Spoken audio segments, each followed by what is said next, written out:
What's going on, everybody? It's your boy Jonathan from Calling in Favors. We're back here again with Lamps. We're going to check out some holiday stuff.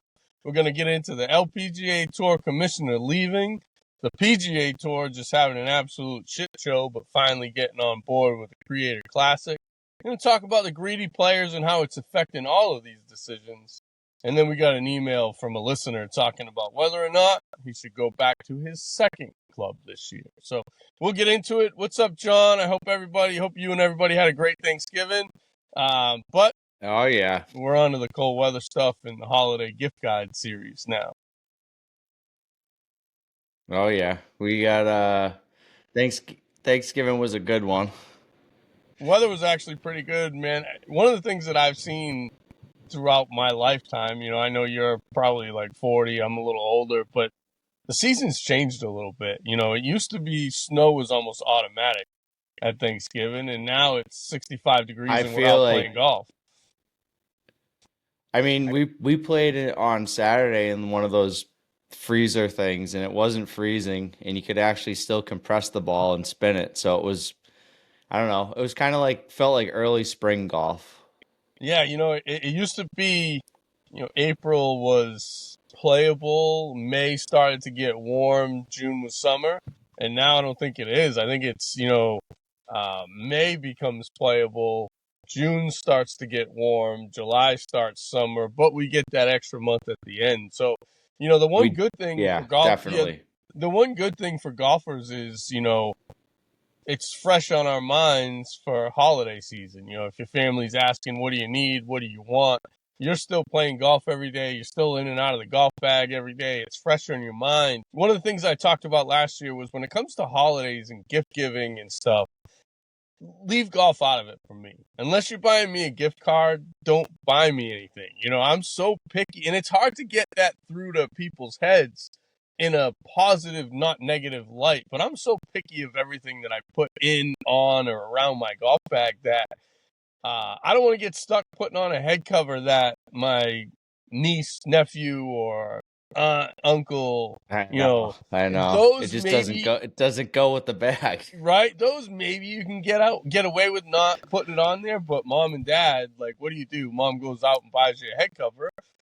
You're gonna throw it on the golf How's your bag, head cover, Johnny? right? Exactly. So it's one of those things where I hate to sound unappreciative, but I'm the first to admit that, I grew up, since I've been 17 years old, I work in the golf industry. You'd never get a set of wrenches for a plumber for Christmas, right? I look at No. my golf stuff as my tools. It's shit that I've always used. With that being said, is there anything on your list that you'd like to get for Christmas that you'd be okay with? Yeah, gift card. Right? See, that's And kind of that's my it. thing as well. That's it. If you want to buy me something golf related, just get me a gift card. Go shopping after the new year. That's when everything's 60% off. So you're actually gonna get more for your money if you're into sales and shit like that. So And not only that, right now you're seeing all these companies, you're seeing all these new drivers hit the USCA approved list. Well, none of them are available yet. So you yeah, may go into Dick's or go into Golfer's Warehouse and find the I don't know, TaylorMade QI10, right?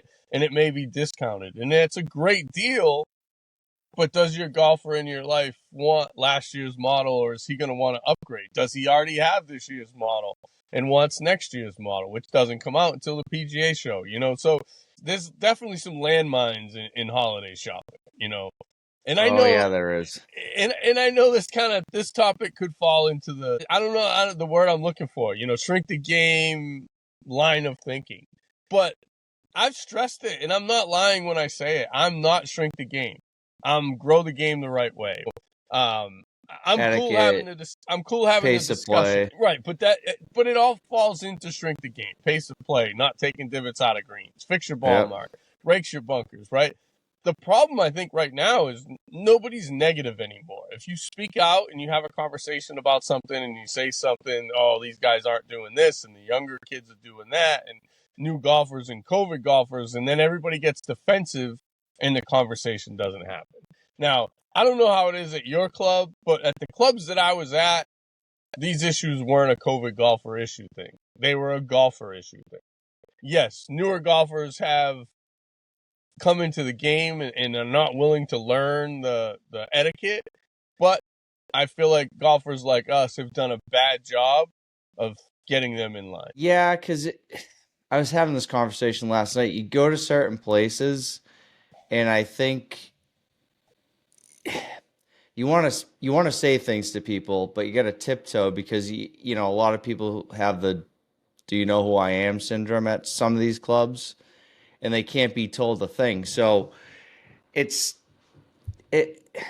I stopped voicing it because I didn't want to sound negative, and I didn't want to sound like, but it for me. I just want to play fast, get the fuck out of my way. But you can't tell anybody that. Again, at certain clubs, you can't say, Yeah, "Hey, guy, move." What are we doing here? yeah. Human rain delays. And so I think I just stay quiet now because I don't want to deal with it. And I don't think a lot of pros in the industry have the backbone because it's really not about golf for the pro, in my opinion. It's about getting along with everybody. And I guess that's how you keep the peace. But like, what role does a pro have now? Is he a GM? Is he a pro? Like, or is he the traditional teaching instructor that we view as a pro? So But it's they're funny. not.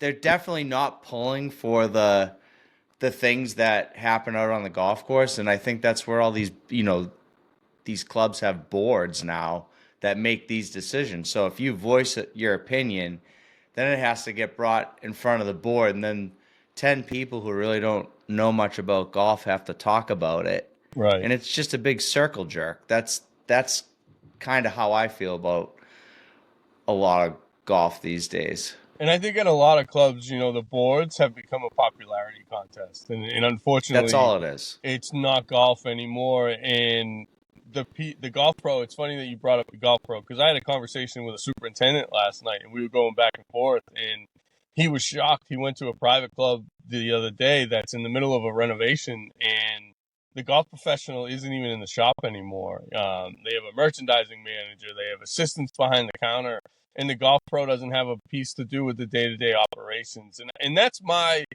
biggest complaint with the PGA and the PGM and all the education programs is they've taken the golf pro out of the golf pro. When I came up, it was calligraphy, it was merchandising, it was teaching, it was playing tournaments, it was encouraged to be a golf pro. Now they want stuffed shirts. You could be a J.C. Penney manager, really. You're not a golf pro anymore.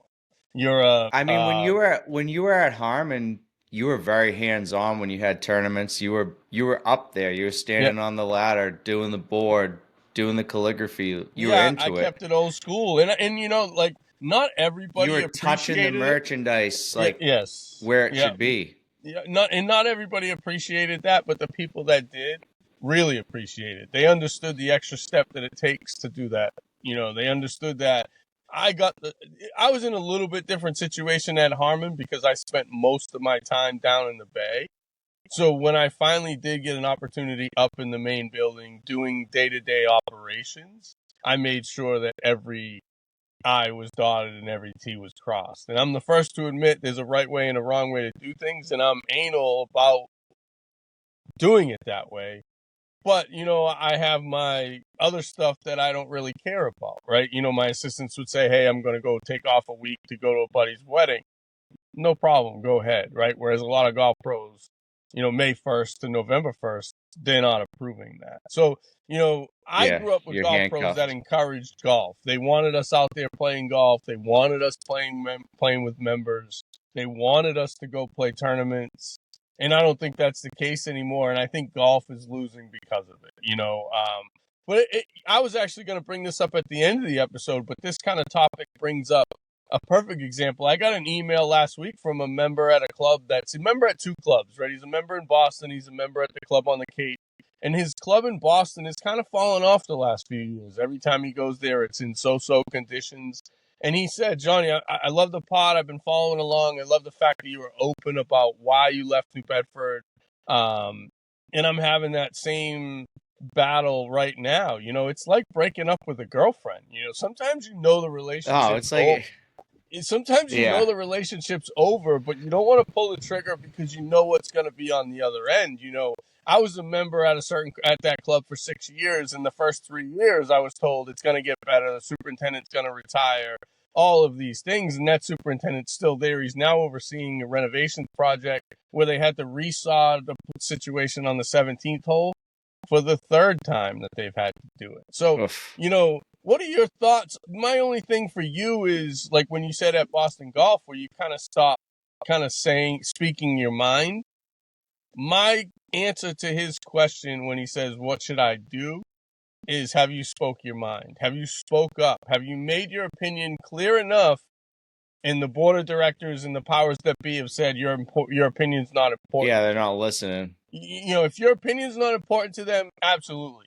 It got to the point where everything else mattered except for the conditions of the golf course, and I don't want to spend 10 grand a year on a golf course that's in below average condition, right? Yeah, no one My does. opinion was always voiced. They never had to ask, why did John leave? And when I left, they could never make up stories about why I left. That was Oh, the it was thing that pretty pissed me clear. off the most about New Bedford when I left was other people that had left, it was always mother's sick, or they wouldn't let him have a poker game, so they kicked him out. No, we all left because the conditions sucked. You didn't want to hear it. So now like I said, my conversation to that guy is, if you haven't made your opinion crystal clear, have you really given them the opportunity to make your club better? It's That's important to communicate. I mean, you definitely have to give a club a shot. Give them a And shot. Give them the words. Let them but hear it. This is exactly why I'm leaving. And if you don't like it, show me where you're making changes, and I'll wait. I'll give you a year. Right? That was kind of where it was. It's just yeah. So basically, you go in front of these boards, or there's no formal complaint box at courses, obviously. So you kind of almost have to know the right people to talk to. Like if you know somebody on the board, you can kind of give them a nudge or shoot them a text like, "Hey, course sucks," or "What the hell's going on?" But and I'll be the first to admit, I don't mean to interrupt you. I'll be the first to admit I'm awful with delivery. So the course sucks. You're going to get more sugar with honey. I'm the first to admit. But a lot of times it's like the 12th time that I finally lose my shit, and that's the one that people remember. Well, and I think with a lot of private courses, it definitely helps to be nice when you want to address the situation. But I think a lot of these courses have turned to the boardroom model, and it's like it's no different than politics. It's like a divided country. Half of these country clubs, you got 50% of the people that are always going to be pretty happy with what's going on. The course is green, my putts rolled true, great, and then the other 50%, they're going to hate it, or they want it to look brown. I'll break it down even more than that. Hard and fast. The way I see most clubs is you got 50% that they're okay with it. You got 25% that don't even care. And those are guys that a lot of times have too many opinions. You don't really care about conditions. You care about golf, and you regurgitate other people's opinions. And the 25% of people that know what they're talking about, most of the time get ignored because they don't go along with the status quo. Yep. So like when I was growing up at a club, the board of directors, you hardly even knew who that was. You knew who the committees were.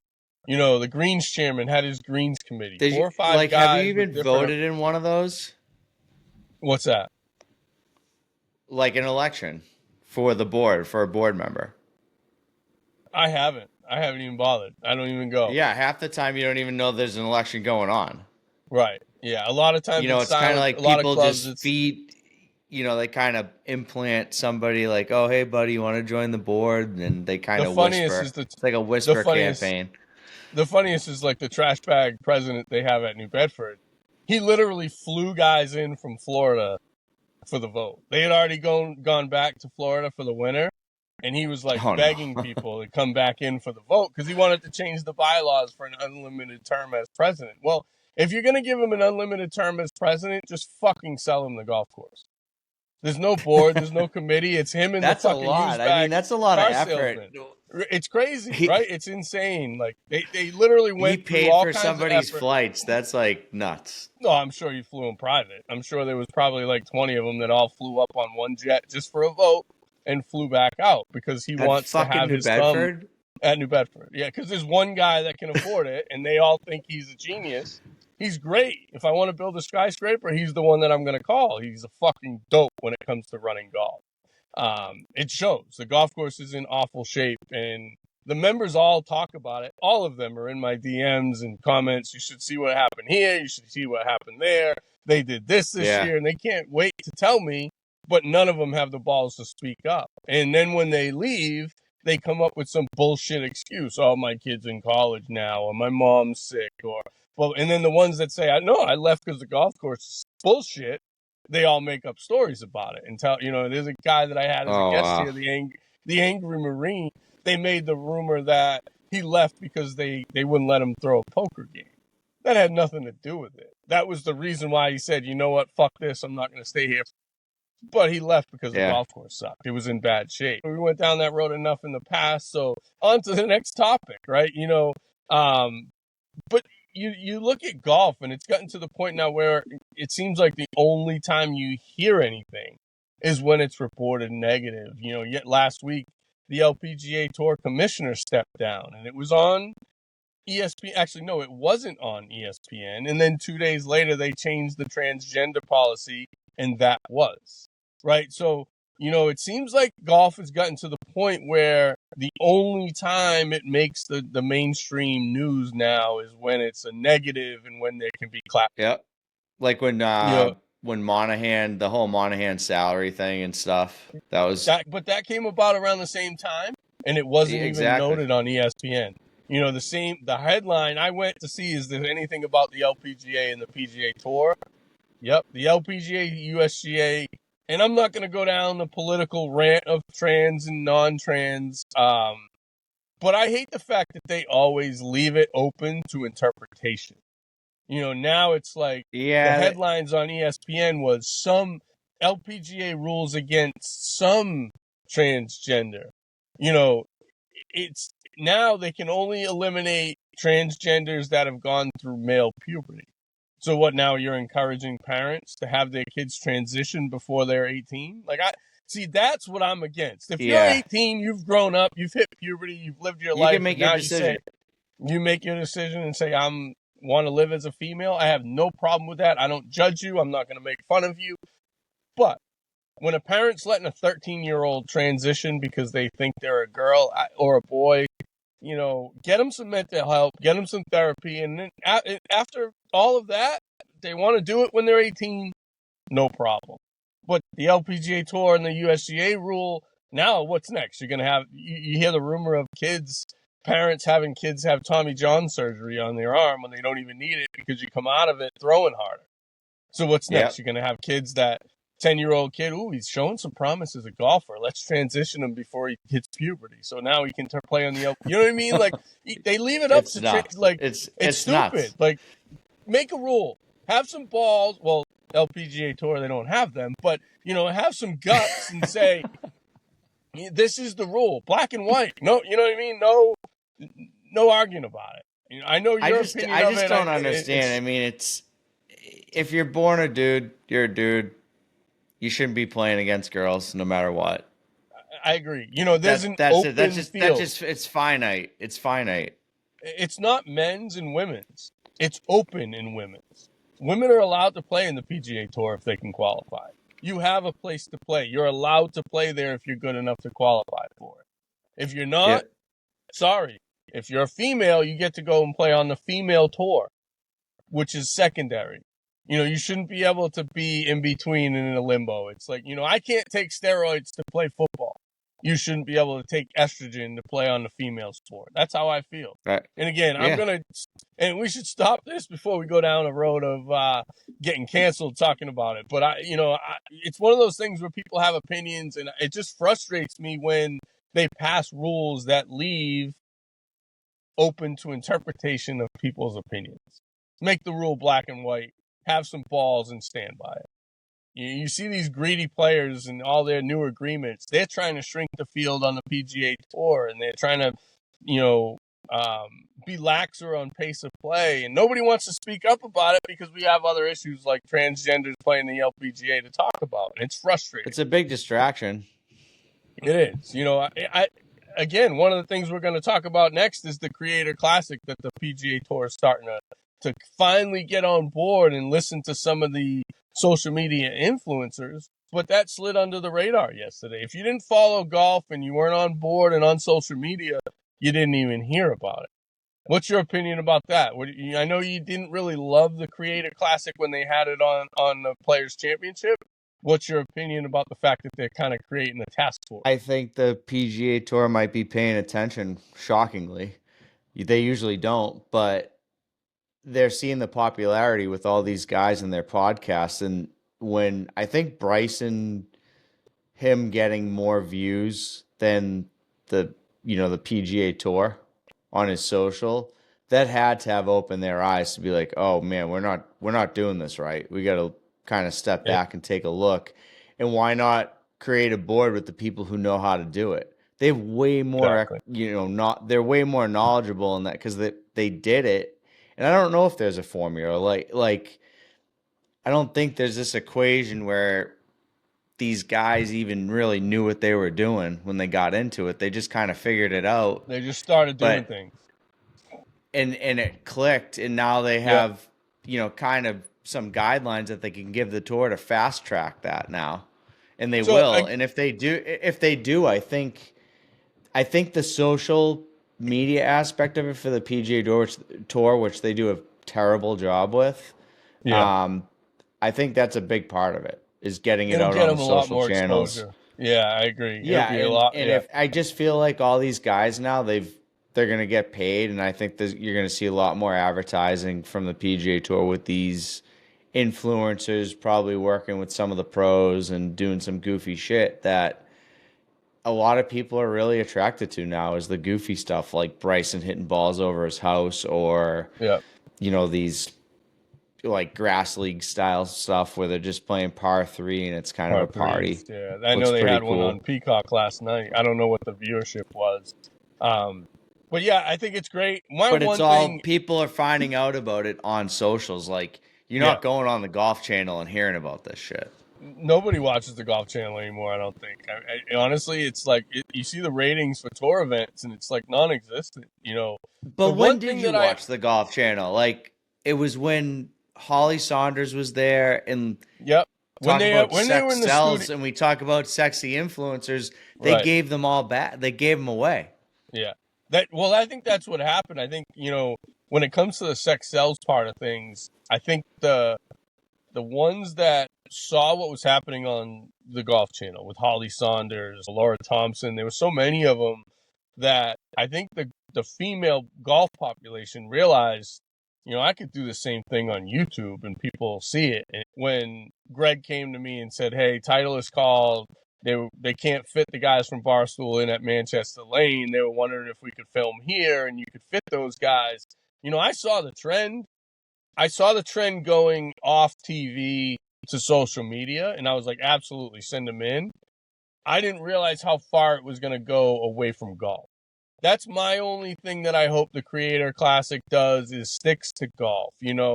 I love the fact that Bryson's hitting balls over his house and doing all these things off the golf course. That's great, right? So Keep like make that it less away. trick shotty. Like you don't want to watch these Exactly. guys doing trick shots. I Just like don't. Not at a keep it to tournament. golf. Right. Keep it to golf, play a tournament. If you find a way to keep it net, and that could be what they do. That could be their input to golf, is we found a net formula that works better than the current handicapping system. We found a way to have people compete at different tees, right? Paige Spiranek and Gabby Golf Girl didn't play the same tees that the Bryan brothers played. Nobody said a word about it. The Bryan brothers didn't complain. No, you know what I mean? Nobody bitched and moaned. But Yeah. but you go play a tournament at your local club, and a guy says, "I'm 75 years old. I can't play it all the way back." Well, you're a scratch golfer. You have to play in the scratch golfer flight, and the scratch golfer flight plays from the black tees. Okay, I'm not playing.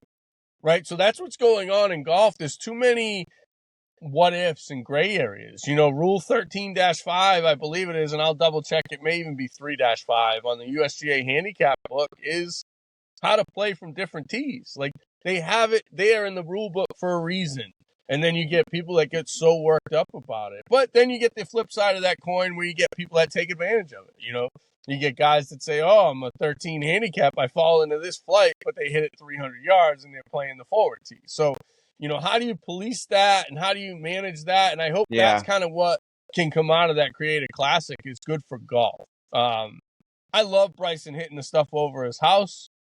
Do that there. You and you kind of have to wonder, are they doing this for a bigger reason behind the scenes because of something going on with Liv? Because Liv just hasn't had that popularity yet, or they're not really there with the ratings on TV. Are they going to kind of wind this into Liv too and kind of use this as a way to, I have to wonder if they're going to start doing that because Liv, you don't really see those guys anymore. At least I don't on social or you don't see on him TV at all, or anything, really, which is great. Bryson's it's like the they're only ghosts. one. Yeah, he's like the only one. Now, the one thing I will say about Liv is, Phil, yeah, but the one thing I will say about those guys, a lot of those guys are getting older now. Brooks and DJ, they have families and kids, and they're millionaires, so it's not about their business anymore. Whereas the Bryan brothers and DeChambeau and all those guys are trying to grow that business and try to grow who they are as a person. So I see the difference in it. My only problem with social media golf currently is it's not golf and it's goofy golf and it's fun and it's fun to watch, but it falls into the same category as gamifying practice, right? If I see a driving range with, Top Tracer or something like that going on, Top Golf, for example, I'm not going to take it seriously. If there's a grass section where I can go just grind and hit balls and practice golf, yeah, I may go there, core golf, something like that. But at the end of the day, I'm not going to go to a bay and set up on Top Tracer and play it closest to the pin with my boys while I'm trying to practice. I'm not going to go play simulated golf in a bay on Top Tracer while I'm trying to practice. You'd use it to get your stats, though. Yes and no. Too often I've heard guys say, oh, it's cold, the golf balls are cold, the golf balls suck, it's not going anywhere, the yardage aren't really right, blah, blah, blah, blah. I'm not really a big believer in those. But at the end of the day, I am a believer in things like TrackMan Combine and stuff like that. So there's a difference between, grinding and practicing, and then there's a difference between going to Top Golf and having fun. There's a difference between goofy golf Top and Golf's golf. Like going bowling. Exactly. And that's how I feel about Top Tracer. Unless it's one of those where, like, for example, Harmon, and I'll give them a plug, right? They have the Top Tracer and it goes out into the grass portion of the range. Now, in the wintertime, I'm never going to go in those bays and hit balls with the monitor there. I'm never going to play simulated golf. I'm not going to have long drive contests or closest to the pins. But in the summertime, if I'm out on the range and I can put my phone on the ground and just kind of see the numbers and see what I'm doing, yes, I'll use that. But golf balls, conditions have something to do with that, right? So, yes, I'm willing to use gamified practice to a point, but I think it takes away from where you are. There's a golf course where there's an employee that I have conversations on a regular basis with, and they have Top Tracer. They have a golf course. They're struggling right now with how do we advertise, right? What's happening is they're advertising the Top Tracer. They're advertising the driving range. And now that customer is starting to spill out onto the golf course and it's creating other problems. Well, who do you want to be? You can't be both. That's what I kept saying at Harmon. The problem with Harmon is they wanted to be everything, and you're not good at anything when you're trying to be everything. You can't be a restaurant, a bar, a golf course, a Top Tracer. You can't be all those things. What are you? My mission statement for Harmon was a high-end practice facility with a great 9-hole membership. It had nothing to do with anything else. Everything else fell involved, the gym, the bar, all that shit will happen if golf is good because people are going to be on property, right? If you're working with a teacher and he says, why don't you try these speed sticks or try this rip stick? And then you start seeing a couple miles an hour of gain, and you start seeing you're hitting 9-iron into greens instead of 8-iron. And then all of a sudden he says, we have a trainer over there that's golf specific that you can work with all winter. That may get him to do that. And now, all right, well, I'm using the teacher, I'm using the golf course, I'm using the trainer. Okay, I'll join. Right? You have to understand what you're selling. That's the evolution of golf and in the business side of golf. Right. But I think but it's blending because it in, used and to like be, you said, it's turning golf into the used board to be game, like a boardroom. loser. Yeah, and golf used to be such a loser business. You never like knew it. Did you ever know anybody who owned a golf course? Like, yeah, I own a golf course. And you're like, oh fuck, like that sucks. But now it's It still become this does, thing unless where it's public. Unless it's a public golf course where you're like, if you're a private in order club, to make that especially, extra money, these people have to add do those these things. features, right? Because in a way, it does add value to the most of the golf population. You're not trying to pick out the top 5% of the golf population. You want the masses because that brings in revenue, that makes you profitable. So these, these courses like Green Harbor, like Harmon, who isn't really even private anymore, it may as well be public. They draw the crowd with all these gadgets. People like gadgets. They're like, oh, that's really cool. Like, it's just like Topgolf. That's what they're doing. Yeah, and that's how they're gonna stay afloat. And I would hope, if I'm running a course like that, like Green Harbor, where you've now added the restaurant and the bar, and you can kind of hit balls in a heated bay, and you gamified it. I hope they at least take the profits with that type of an operation and put it into making the golf course better. Yeah. And again, it's funny that you mentioned Green Harbor, because I had a conversation with somebody about Green Harbor the other day, and I know the owners there.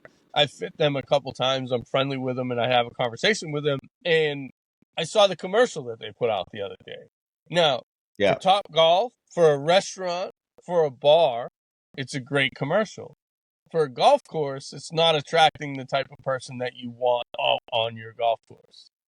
Now, if that's who you're attracting, you have to understand who you are and explain to your staff what you're looking for out of them. And I don't think a lot of places do a good job of that. And you mentioned owning a golf course being a loser. Well, the only way you're making money at a golf course right now as an owner is if you're crazy high-end private or public. Mid-level private club, if you're making a profit as an owner at a mid-level private club, you're probably offering a shitty product. That money that's going in your pocket at a member-owned, not-for-profit private club would be going, or should be going, back into the golf course. That's why it should be. There's that battle between the single owner and member-owned.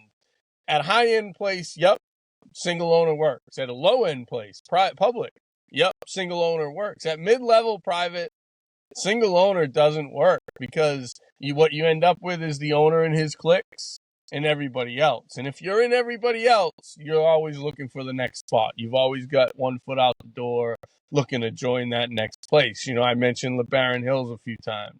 I know they switched owners last year. What's the other one? Cape Club of Sharon, Cape Club of Sharon's another one, and those members are happy with the new owner, but it's not what it used to be. It's not Spring Valley, and it never will be again, right? And no, and I bring up that was a real estate play. That was a development play. That's all that was. Yeah. Like, you buy a course and you literally move a green to add more condos. Like, obviously, if people don't realize what that dude's about. Yeah, and it was a great par 3, and they ruined it. It's like, oh, we got 4 more units here. We can sell like shitty built. But usually that's houses. The case. Usually especially builders, right? Builders are the worst. And I know Bob the Builder was a character in my show last year, right? It's somebody I made fun of, but it's a type, because they're used to cutting as many corners as they can to stick as close to the lowest possible bid that they came into to get the job. That's their character, to explain away why they're cutting that corner. We don't have to do that. But what most members don't realize is when they cut that corner, it never comes back. We didn't punch this year. Okay, well, that's A. Well, next year we didn't punch last year. We're not going to punch again this year. And then we're also not going to do It B. just And then compounds. it's C. And then it's D. And then you end up with a place like Caddyshack 2 that hasn't punched greens in 10 years. And then they wonder why they have bad greens. Well, look at your ownership and look at your leadership, right? It's where it is. So, again, you can't cut certain corners. And one of the corners that it's the most expensive part of running golf is the greens. So that's obviously the first corner that gets cut. The fact that everybody was ready for the superintendent to leave my first year at New Bedford in 2017, and it was always he's going to not retire next year. We're hanging on. They give you that story that will give us one more year. We promise. Give us one more. Give us one more. And it just never turns around, right? They did the renovation there this year, and everybody's like happy right now until next year when they come back and the golf course is I in think shitty it's shape. I So I think with like superintendents at a course like that, they know they can control the guy, so they keep making excuses to keep right, him there because right. they have they have him so under their spell, and they don't want anyone coming and challenging them or being like, "What do you mean you haven't Exactly. punched for 10 They couldn't years?" wait for me to leave. Yeah. They celebrated when I left because they knew they couldn't explain it away. They tried with, you don't know what the fuck you're talking about. And everybody at the golf course and everybody online right now that's still listening knows I know exactly what I'm talking about. I do this for a living. I went to school for this. You didn't. You build buildings. Shut the fuck up and go build a skyscraper and leave this to the golfers, right? Yeah. And that's what happens. And again, I don't mean to go back on New Bedford, but you brought it up with Cape Club of Sharon. Guess what? I worked there too. So I've seen it throughout my career. They're running the trash bag playbook, and I'm just trying to give the members a heads up. They don't want me to give the members a heads up because then they can't sell it. So, that's the problem with, the worst part about that situation, and the reason why I go so in on them is because they're member owned. They don't have a Yep. single owner. They just allow him to think he is. And it shows in the product that he puts out. For me personally, if I was going to build a skyscraper 6 years ago, the first guy I would call would be the president at that club. If I'm going to build a skyscraper today, the last person I would hire is the president at that club because now I see how he operates. Let's run it as low budget as we possibly can and put as much lipstick on that pig On the as I pig. possibly can. Do I want to go to the top floor of one of his skyscrapers? Absolutely fucking not after seeing what he does over there. Right? The guy's a fucking gazillionaire, and all he's doing is Might fucking up fall his over. reputation, right? You know what I mean? Like, he lost all the greens at the back nine 2 years in a row, and then the members are still fucking brainwashed. So that's why I go on the rants about that. But again, we're getting off topic a little bit, and let's get back on to what we're talking about. Gamifying practice only creates problems if you let it. One of the things I was talking to about one of the guys, I mentioned I was having a conversation with somebody at a club that has a gamified range was kids running around all over the place. I think that's where the gamified range can really help golf. Get the kids out there. Let them play with Top Tracer. Let them play with all that shit. Take them to Top Golf. But understand that it's different when you finally do go to a golf course and make them know. Yeah, you're not hitting golf balls into neon signs. You're right. You got to play the game. You got to play the game, and there's some things to do with that: fixing ball marks, raking bunkers. When you play simulated golf, you hit the shot out of the bunker and you're just on to the next. There's no having to stop and rake, no having to hit a green and fix a ball mark. You're not fixing a ball mark on a green. I think a lot of the issues on the golf course today, in terms of etiquette and stuff like that, is coming from simulated golf, that you just don't do that. And it started during COVID. Obviously, a lot of us got into some bad habits during COVID, not having to rake bunkers and stuff like that. So I think gamifying practice is good. It has its positives, but I think there has to be a good conversation. Again, it brings us back to the opening. When I started talking about us being a Shrink the Game podcast, I'm not, but I'm willing to listen to the Shrink the Game guys. Well, and I'll say, well, this is why it's happening. Did you say it to them? Did you tell them? Well, they always drag their feet. Listen, at some point, saying it nicely doesn't work. listen, if it happens again, you're fucking gone. I heard a story from a golf course yesterday.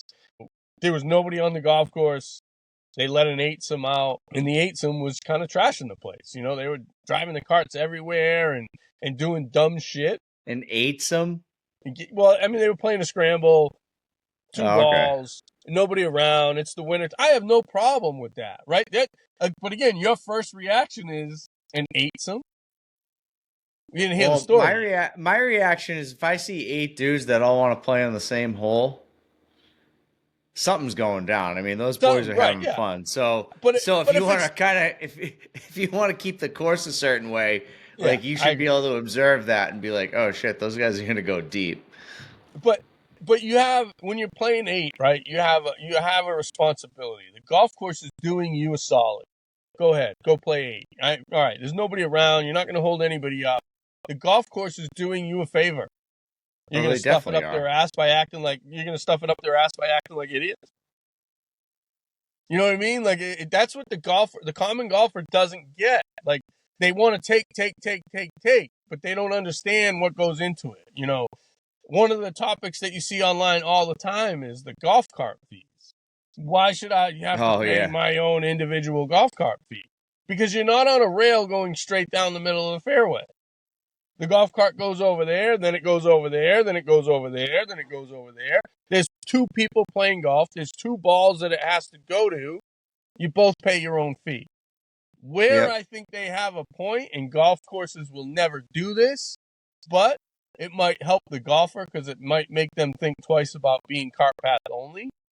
That's when there should only be 1 fee. It's cart path only. Yep. I'm not driving extra on the golf. It doesn't matter if it's carrying 2 sets of clubs. That's where the wear and tear isn't there. And that's where the compromise can be. That's the problem in golf. There's no compromise. So that's the problem that I see, and that's what I want this podcast to be. Do I want to talk about shrink the game stuff? Sure. Do I want it to be a shrink the game podcast? No. But you have to have a conversation. Unfortunately, there's no conversation. It's the guy saying, I shouldn't have to pay 2 cart fees. And then you have the golf courses saying, that's the way it's always been, blah, blah, blah, blah. Well, meet in the middle. All right, when it's cart path only, you're right. The carts are only going on the cart path. They're not going from golf ball to golf ball. We have a cart path only fee today that includes both golfers. Yep. I have no problem with that. And I'm in the golf industry, so I should be on the side of revenue, but I'm also on the side of the golfer, right? There's creative ways to do it. It is. And unfortunately, they don't have the conversation. And when you try to bring the conversation up, he's the bad guy. He's always negative. Well, in the golf business side of people, we can't afford not to charge 2 cart fees. But what I keep telling people on the other side of 1 cart fee, shut up. Because if we do 1 cart fee, they ain't going to lose money. But they're not going to make money. You're not going to go from charging $22 a person to charging $22 a cart. It's going to go from $22 a person to $45 a cart. There's going to be 1 fee, whether 1 person or 2 people ride. That's what's going to happen. That's going to be the negative answer from the golf industry. And then the golfers say, it's what's going to happen, right? And it's the problem of not having a conversation. Too many times the conversation on the negative side is just poo-pooed and shoved away.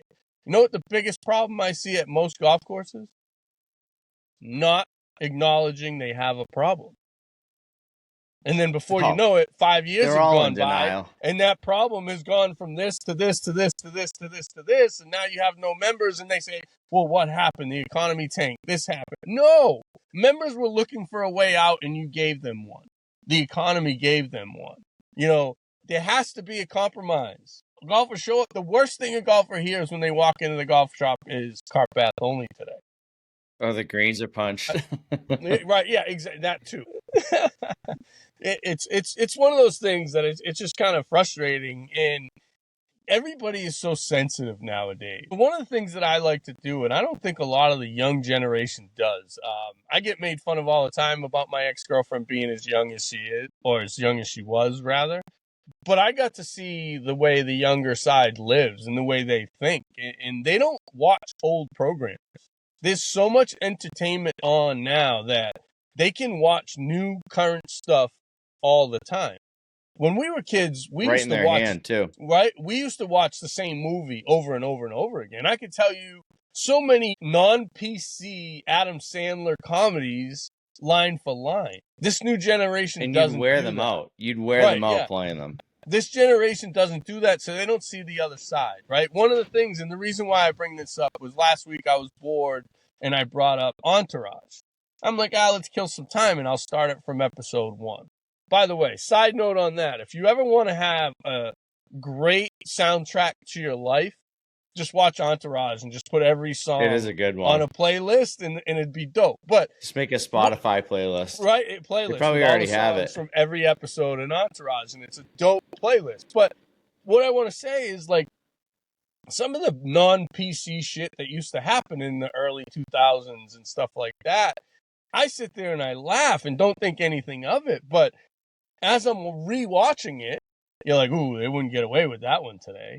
Or they wouldn't get away with That's that everything. one today. Everything before 2010 Right? is it was wild what they, you look at what today is like, you can't say anything. And then those movies, like all those old Will Ferrell movies and, So like I wish old the younger school. I wish the younger generation would go back and watch a lot of those and understand Those are that, the listen, best. life isn't that hard. Don't be so sensitive. Yes, I talk a lot of shit and I run my mouth, but I take it as well. I love it when people talk shit to me. Let's mix it Yeah, up. you do. You want to have a problem? Have a problem. One of the things I was laughing about this morning before I came on here is I'm scrolling through my Instagram stories. Country Club in New Bedford looks at every story that I post. You wonder why they're fresh in my mind every time I fucking record? The groupie They keep troopy went on feeding you. a They rant. keep giving you the ammo, Right? Johnny. The groupie troopy went on a rant before he hit the block button They're trolling like a you. little bitch, saying, oh, all you do is talk about a golf course. Well, they're in my fucking stories. They're on my page. They're stalking me. They give me reason to look at it, right? Because they disagree with everything I say. The problem is, you're offended. I'm not offensive. There's a difference. Trust me. When I want to be a douche, I am best in show. Oh, You've we seen know. me on one. Like, when I lose it, I'm quick-witted. I don't have a filter. I don't give There's a a fuck. bunch of ribbons behind you for the douchiest dude. Trust me, when I'm on First one, place. I'm pretty good. It's funny. Oh, I yeah. thought about I've seen it. when I was with Gino Green a couple times at night, late night, 3, 4 a.m., Murder Mook, T-Rex, Black Rain, Tigger from BET, all sitting in the cypher. When the cypher got to me, I wasn't able to say, oh, no, I'm out of this. I had to be creative. And if I was bad, I got made fun of. Right? So I had to find a way to be quick-witted. And I'm not a rapper. Absolutely not. But I can kind of move and think on my feet and kind of get through it.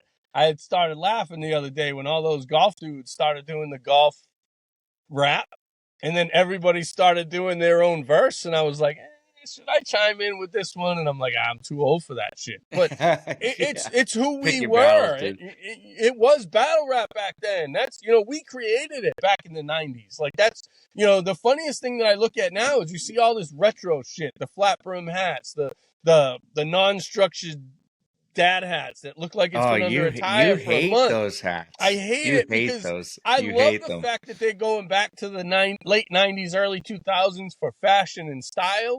I hate the fact that they're picking the worst of all of it. Like New Balance, Asics, like we made Champion. We made fun of guys for rocking that shit. Like that was because now it's in style. And now they're taking all of the worst styles from back then that we made fun of, and they're trying to make it cool and hip. And that's fine. If you want to go back and take that style, watch the shows, watch the movie, adopt the personality as well. Hopefully they start putting on our old clothes, and some of it comes with a little bit of thick skin as well. Right? It's just because we disagree doesn't mean I'm offensive. It means you may be offended and triggered, but if you stop and listen to what I say most of the time, you might not like it. But I stick to the topic. I talk golf. I don't make it personal. The best argument most people have against me is, oh, you're an asshole. Yes, I know that, but let's stick to the topic. I've never heard that before. And it's just frustrating. The PC culture's kind of gotten to a point, and I think you're starting to see it going away. I really do. I think the Tom Brady roast kind of showed that, Oof. the PC is starting to go away, but I also think that's why influencers, podcasts, YouTube, all of these things are having a bigger role in society because they're under no restrictions. I They're can come on real. here and rant. I can come on here and rant about whatever I want to rant about. You may disagree with it. You may turn it off and not like me. I don't have sponsors. I don't have commercials. I don't have TV executives to control me. I think that's why you're starting to see more people transition. The Kelsey brothers, all the celebrities. I was watching, Plus, think about it. That's where people are going to get their news now because they don't trust because the media. they And don't we're trust the not the media. media. Because the media got So so you're getting a PC and raw, so you're getting a woke. raw cut of it. Exactly. Now, that's why I think a lot of people are turning to the guys like Joe Rogan. And, I was watching NBA Tonight on TNT the other day. They have a podcast. So you rent for an hour for your job on TV all day on TNT, but then you go behind the scenes and record a podcast. Why? Because they want to be able to say what they want to be able to say and not Because have to there's worry more about. freedom. There's There's more more freedom. freedom. Exactly. And I think it's kind of taken away from the podcasters a little bit. Like the guys like us, it's harder now for guys like us to find an audience because now how do we compete with celebrities on that same platform? Yeah, because we're irrelevant. So it is tough. There's a lot more competition, and Joe Rogan has set the bar so high. It's just you got to really work at it and stick with it and hope that you can kind of build a local audience and then people start to share Right. it, and Yeah. you hope that all your topics are relevant and staying fresh too, which is also it's pretty easy when you have social media and all these things being posted to stay fresh. You're always going to have something Yeah. to talk about. So But I have an idea of who my guys are that follow me. And unfortunately, a lot of them are getting to the point now where they're leaning towards shrink the game. My hope on this is I have enough guys and you have enough guys that we play golf with that are kind of that happy-go-lucky, and you kind of fall into it. That's why I thought you were a good fit. You kind of yep. play the game with the RFK voice and all the things that you do to kind of, like, you kind of play on that stuff. There's stuff that you do that I roll my eyes and I laugh and I'd be like, so fucking corny. But I know that your boys and your group and I your just do it crew. to get under your skin. No, but not me. I'm saying like you do it for the No, I people know. that like it. And I'm cool with it. I don't say anything. I roll my eyes and chuckle. What I'm hoping is that side, those corny, groupie guys that I make fun of, will at least hear this podcast and hear the shrink the game side and not say, I agree, let's shrink the game, but say, they're kind of right. We have to pull back the reins a little bit. We have to, time and place and understand where and when you can act a fool. Or And when you maybe got it just creates awareness for people who didn't have it before about certain aspects that they don't know about or even pay attention to.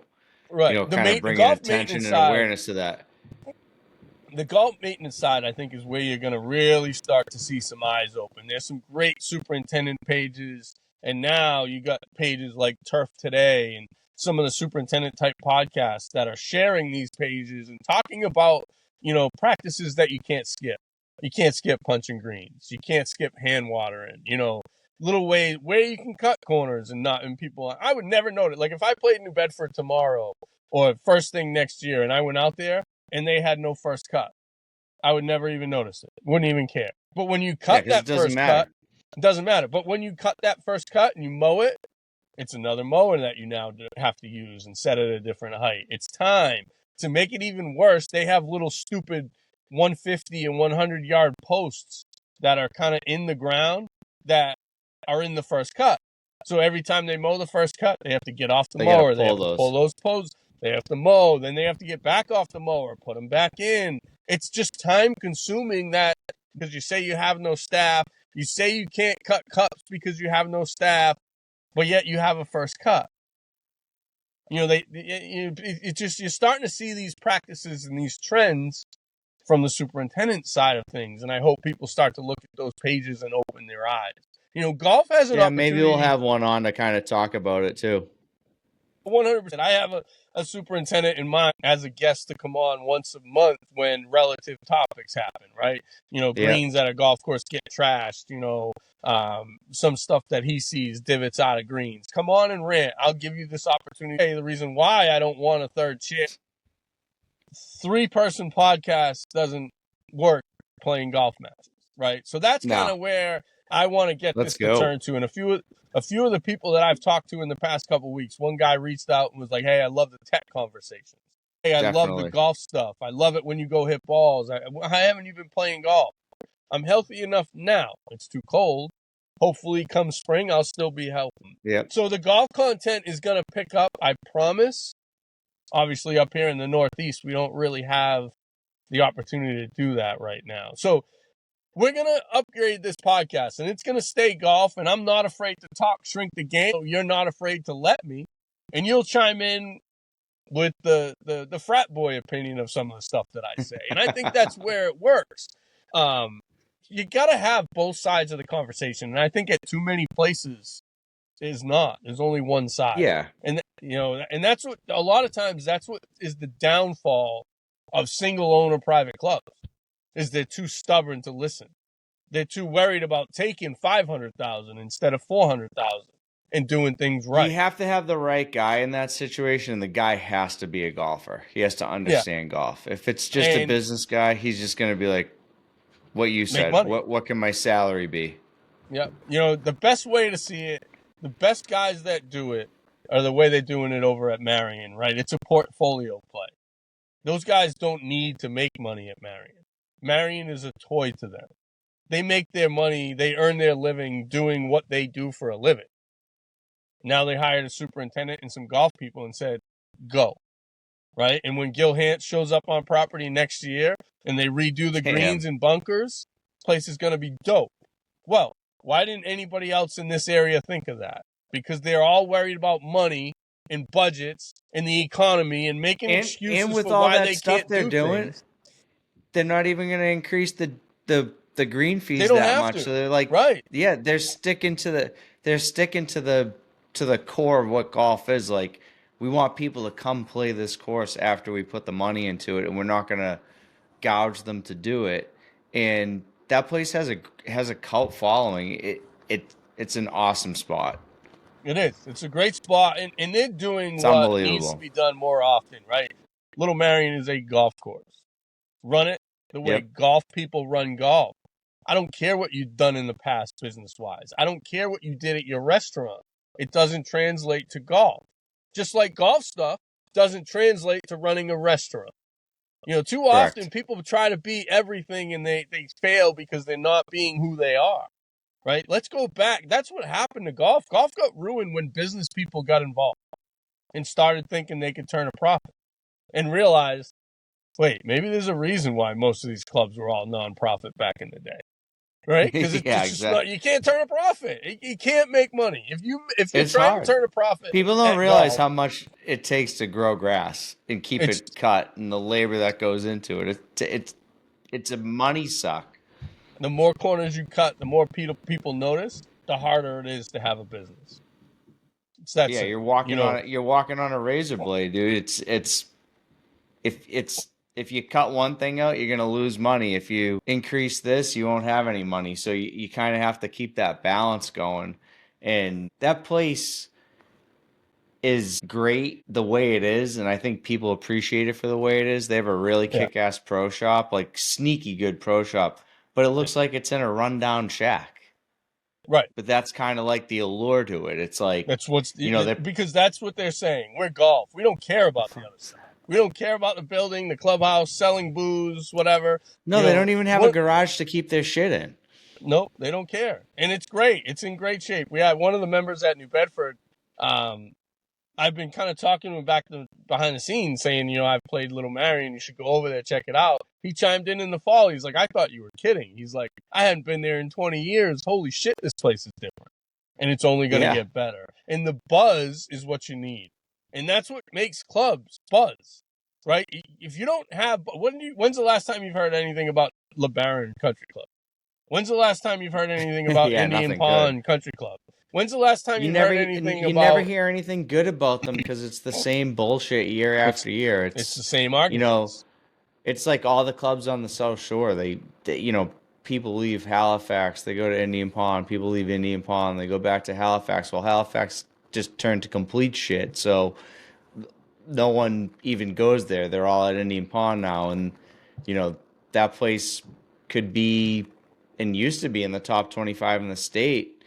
And I think it's just kind of, owner's a great guy, not a golfer Not a scenario. golfer. Cuts the wrong Yeah. corners. Yeah, just doesn't understand what the golfer's looking for. And one last thing on the gamified practice side of things. My buddy that works there, he was talking about, he's like, oh, well, they want to have kids' birthdays, this, that, and the other thing. Great. Rope them off. This is where your Yeah. party is. These 2 bays.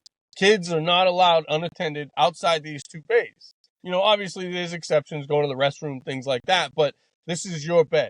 I don't want kids running around playing sword fights with golf clubs. That's how people get hurt. The most important thing is, I'm not going to go there.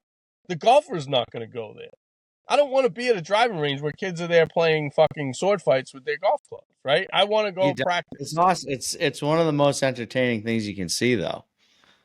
This kid's right, but if I'm practicing, I want to throw my headphones in, ignore everybody, grind, and then be done. And I think this episode, basically the one thing that I want people to take out of this episode is negative comments aren't complaining. Negative comments aren't always shrink the game. Negative comments need to be had to create a discussion so shit doesn't get out of control. Okay, we skipped practice A this year. We better bring practice A back next year. Don't give me that bullshit of now we're skipping practice B because, well, we got away with A last year, right? And if nobody says anything, nothing gets done. Yeah, and it won't. And that's why I don't say a lot of stuff anymore, because you don't want to be like, oh, he's the negative douchebag. It's like, I'd rather be the negative douchebag than be the guy that they run rumors about why you left.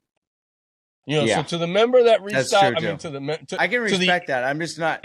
I don't have the energy anymore. It's just like beating your head into a fucking wall. Well, then it's probably time to go. That means you've probably had that conversation so many times that nothing's changed. It's time to break up. Yeah, it's time to leave, right? It's time to go. Yeah. And that's my message to that member I keep saying member. That's my message to the listener that reached out.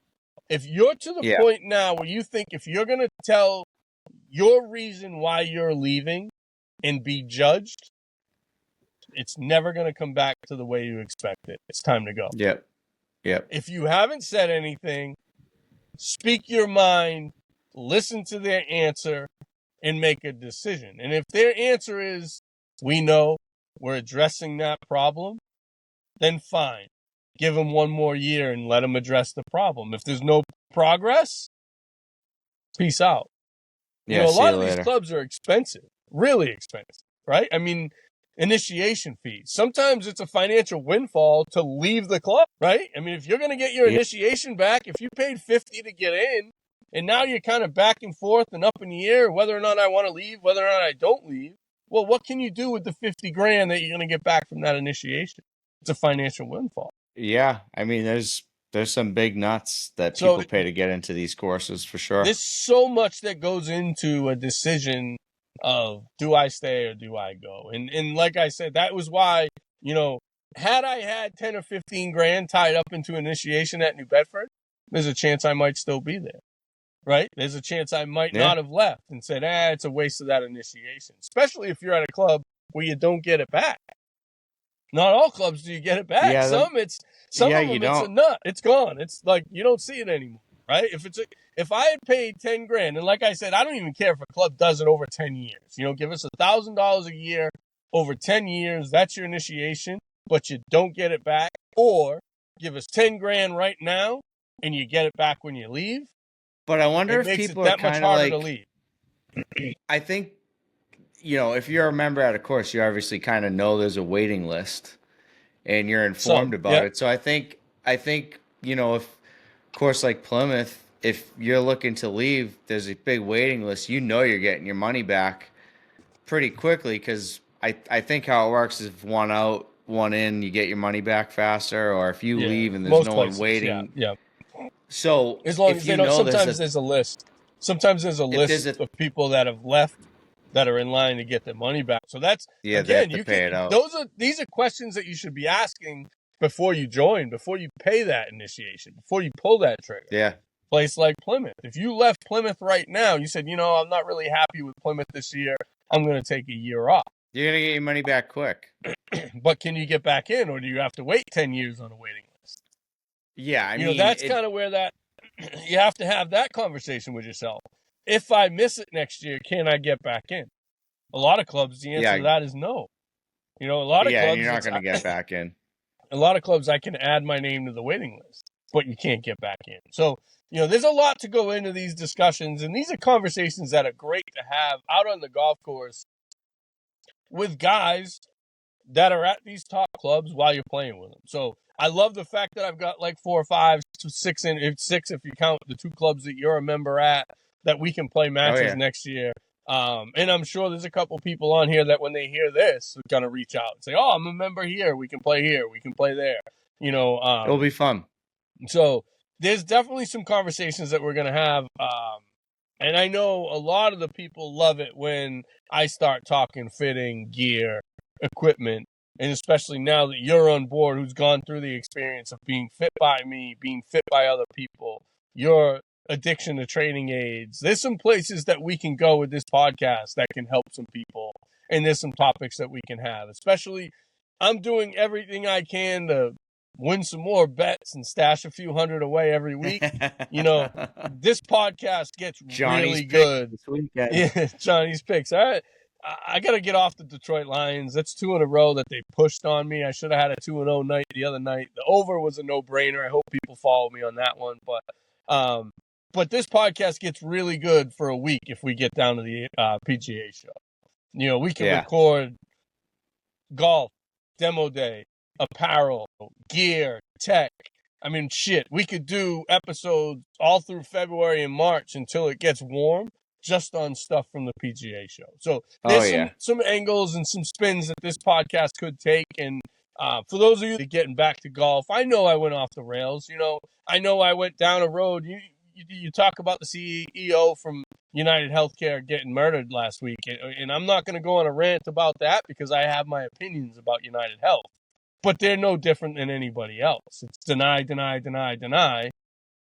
It ruined my life. I got denied for 2 years, put on prednisone.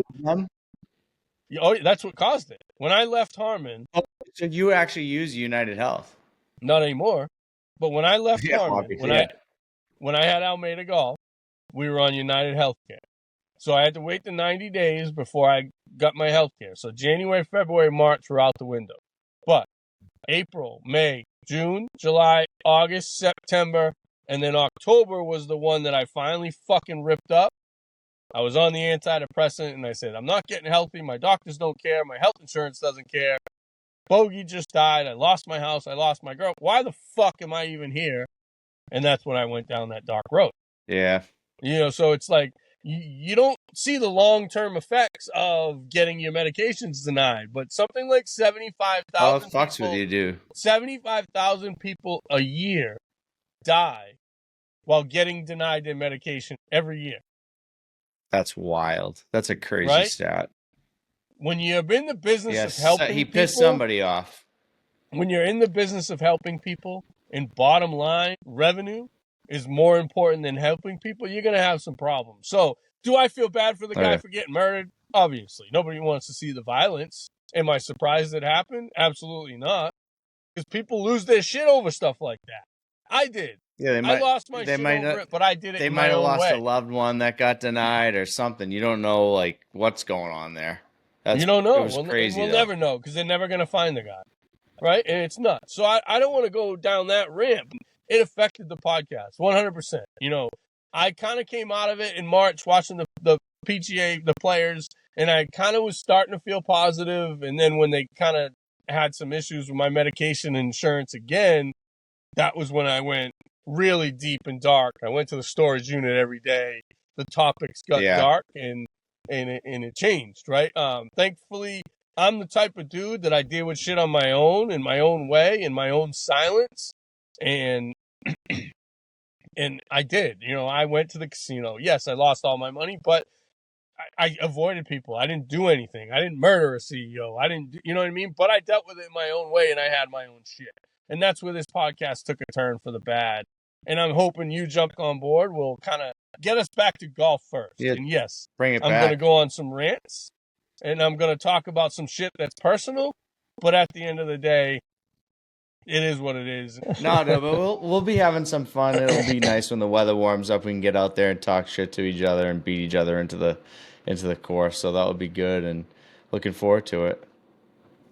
What I hope that comes out of this podcast is starting to show the newer golfer that you don't have to be idiots and get wasted and ride on the top of roof of golf carts and run people over with golf carts for golf to be fun. All that dumb stuff should happen in the bar or at the restaurant that we go to next, not out on the golf course while we're playing golf. Yeah.